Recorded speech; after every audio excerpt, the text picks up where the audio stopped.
Hello everyone, welcome to excellent classes. आज हम पढ़ेंगे नेताजी सुभाष चंद्र बोस के बारे में। तो चलिए स्टार्ट करते हैं। तो फर्स्ट है जो जो सेकेंड वर्ल्ड वॉर जो हुआ था, उस टाइम नेताजी चाहते थे कि इसका प्रयोग क्या है, हम आज़ादी प्राप्त करने के लिए करेंगे।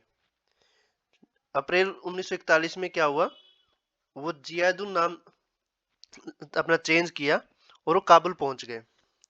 वो पहले यहाँ से कलकत्ता से पेशावर होते हुए फिर काबुल पहुंच गए। काबुल में फिर उन्होंने अपना फिर नाम चेंज किया और फिर वो पहुंचे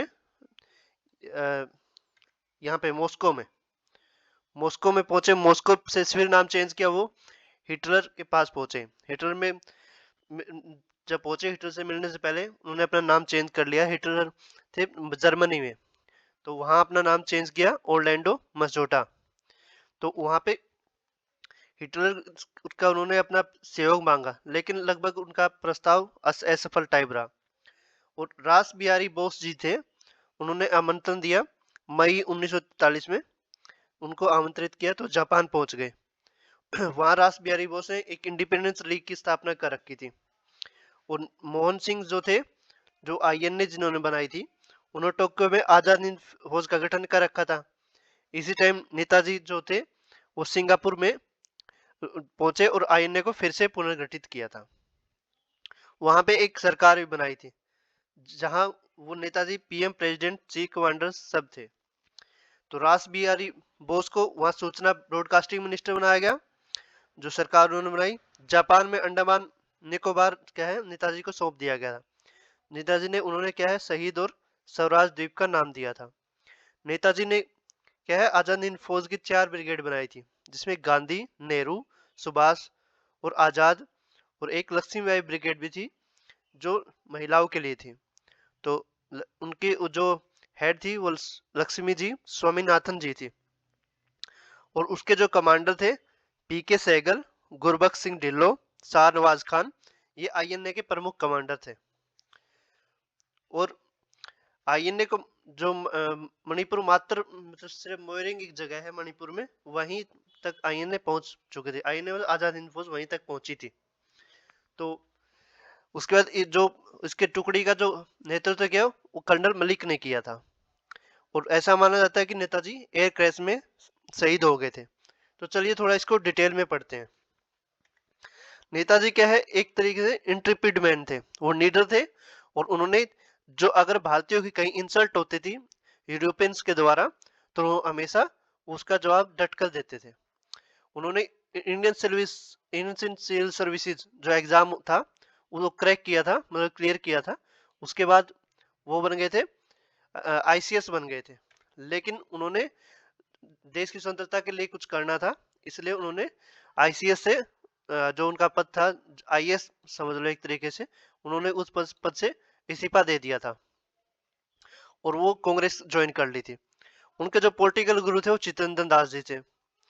और उसके बाद जब 1921 में उन्होंने जब इस्तीफा दिया था आईसीएस से, तो 1923 में वो कलकत्ता के वो बने थे मेयर 1923 में। तो 1940 में जब उन्होंने रामगढ़ जो कांग्रेस का अधिवेशन हुआ, वहां पे फॉरवर्ड ब्लॉक और किसान सभा दोनों ने मिलके उन एंटी कॉम्प्रोमाइज किया कांग्रेस के साथ में।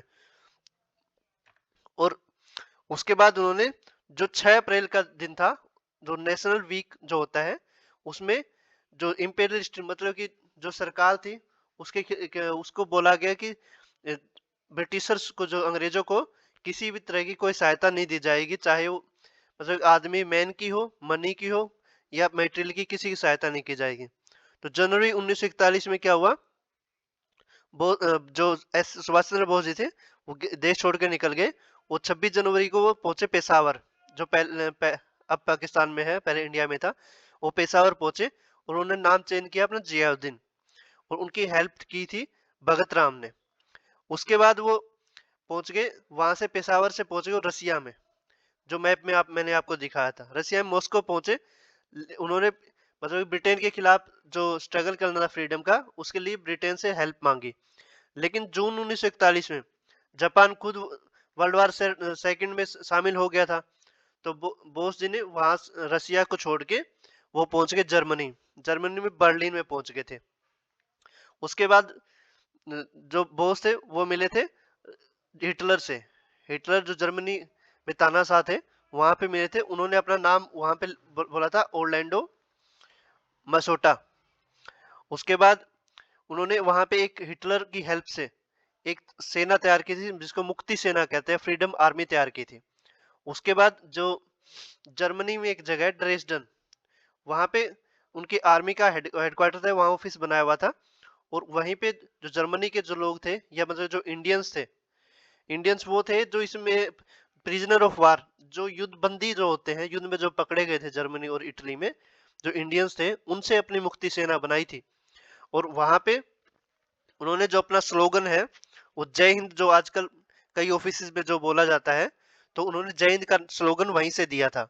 और जो जर्मनी वाले थे उन्होंने उनको नेताजी कहा था।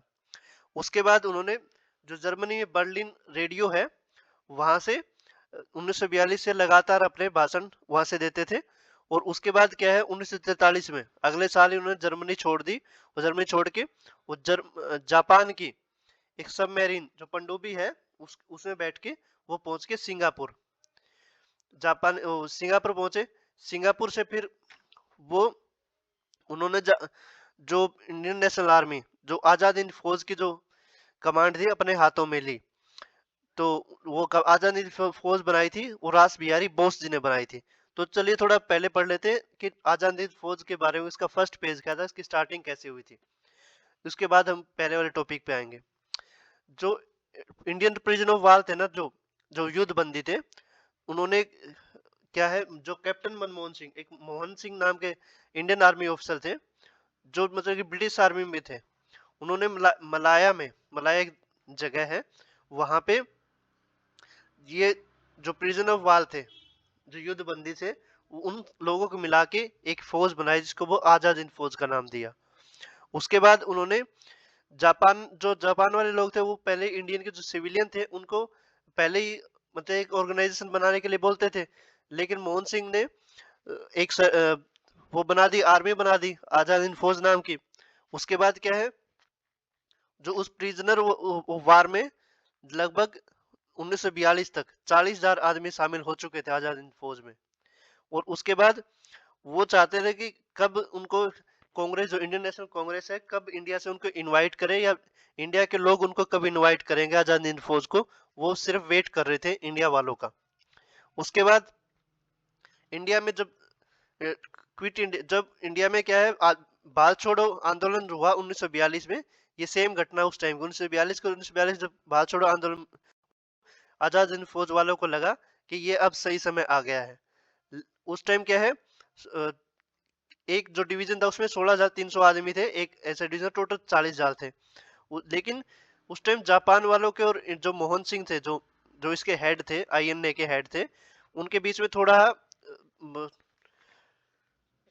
डिफरेंसेस पैदा हुए, मतलब कि उनमें थोड़ी नोक जोक टाइप हुई। क्योंकि मोहन सिंह चाहते थे कि बड़ी आर्मी लेके जाए और इंडिया के ऊपर, मतलब कि जो अंग्रेज है उनके ऊपर अटैक किया जाए। लेकिन जापान वाले चाहते थे कि एक सिर्फ 2,000 आदमियों से ही काम चल जाएगा, ऐसे 2,000 सैनिकों से। और इसी तरह जब उनके आपस में मतभेद हुए मोहन सिंह के और जापान वालों के बीच में, तो इसलिए मोहन सिंह को वहां पे कैप्चर कर लिया जापान वालों ने, और वहां पे कस्टडी में रख लिया आपने। उसके बाद सुभाष चंद्र बोस जब 1943 में पहुंचे जब सिंगापुर, उसके वो उससे पहले, मिलने से पहले वो टोक्यो पहुंचे थे। टोक्यो में मिले थे प्राइम मिनिस्टर जो उनके टोजो थे, उनसे मिले थे। उस टाइम उन्होंने भी अपना नाम बदल रखा था, सुभाष चंद्र बोस ने अबीद हुसैन। तो आप देख रहे हो कि हर बार अपना नाम चेंज करके वो लोगों से मिल रहे थे। तो रास बी और बोस जी थे जिन्होंने आईएनए में हेल्प की थी। तो वो क्या है 1915 में जापान के लिए निकले थे, क्योंकि वो एक रिवॉल्यूशनरी थे इंडिया में। तो वो छोड़ के निकले थे, वहां पे जापान में पहुंचे थे। वो जापान में पहुंचने के बाद उन्होंने क्या है वहां पे एक क्लब बनाया था, इंडियन क्लब ऑफ टोक्यो बनाया था जापान में। उसके बाद क्या है, जो सुभाष चंद्र बोस जी थे उनसे मिलने के लिए मोहन सिंह बहुत एक्साइटेड थे, और उन्होंने उनको टोक्यो और साउथ ईस्ट एशिया में बुलाया था।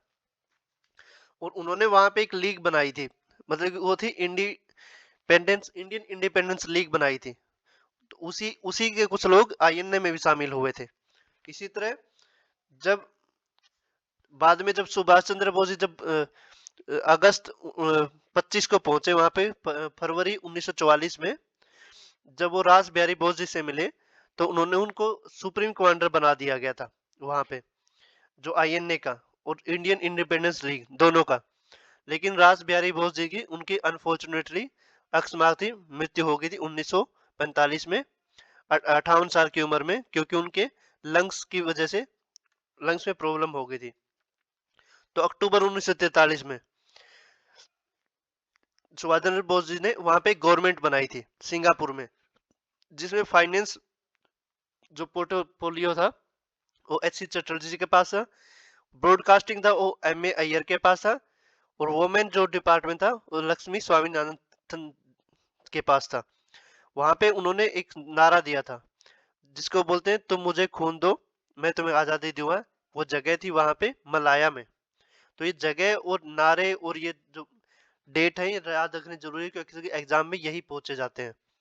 वहां पे एक रानी झांसी रेजिमेंट भी बनी थी, और वहां पे जो नारा दिया था वो बोला गया था दिल्ली चलो का नारा दिया गया था। 6 नवंबर 1943 को अंडमान निकोबार को भारतीयों को सौंप दिया गया था जापानियों के द्वारा। तो उनका नाम चेंज करके चेंज किया था शहीद द्वीप और स्वराज द्वीप। उसके बाद 6 जुलाई 1944 को सुभाष चंद्र बोस जी ने जो आजाद हिंद रेडियो था उसमें गांधी जी को फादर ऑफ द नेशन किया कहा था, राष्ट्रपिता महात्मा गांधी जैसे हम बोलते हैं। उसके बाद उन्होंने गांधी जी से अपने जो भारत की स्वतंत्रता की लड़ाई का आखिरी जो संग्राम हुआ था उसके लिए उनसे ब्लेसिंग्स मांगी थी। उसके बाद जो आईएनए की एक बटालियन थी जो शाह नवाज के नेतृत्व में इम्फाल कैंपेन में इम्फाल तक पहुंच गई थी। और जब आजाद हिंद फौज 1944 में बर्मा बॉर्डर पे पहुंची 18 मार्च 1944 को, फिर उस पहुंचने के बाद 14 अप्रैल 1944 को कर्नल मलिक जो थे जो बहादुर ग्रुप को लीड कर रहे थे, उन्होंने आजाद हिंद फौज का जो झंडा था वो मोइरेंग एक जगह है मणिपुर में वहां फहराया था। और जब जापानियों के ऊपर जो वर्ल्ड वार सेकंड था उस टाइम जो अटैक हुआ था हिरोशिमा और नागासाकी को, हिरोशिमा पर 6 अगस्त को हुआ था और नागासाकी को 9 अगस्त को हुआ था 1945 को, जब उसके ऊपर एटम बम से अटैक हो गया था। तो उसके बाद जापानियों ने सेकेंड वर्ल्ड वार में सरेंडर कर दिया था 15 अगस्त 1945 को। और उसके 3 दिन बाद ही सुभाष चंद्र बोस जी से उनको एक विमान दुर्घटना हुई थी ताइवान जो एक जगह है चाइना और जापान के पास में, वहां एक एयर क्रैश में उनकी मृत्यु होगी, जो अभी तक उनको मतलब कि मिस्टीरियस है। कोई मतलब कि कह रहे हैं कि उनकी मृत्यु हुई थी, कोई कह रहा है भी जिंदा, तो अभी तक कोई उनका एग्जैक्ट प्रूफ नहीं मिल पाया है। तो thank you so much, have a nice day.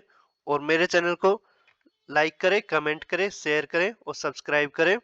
Thank you so much.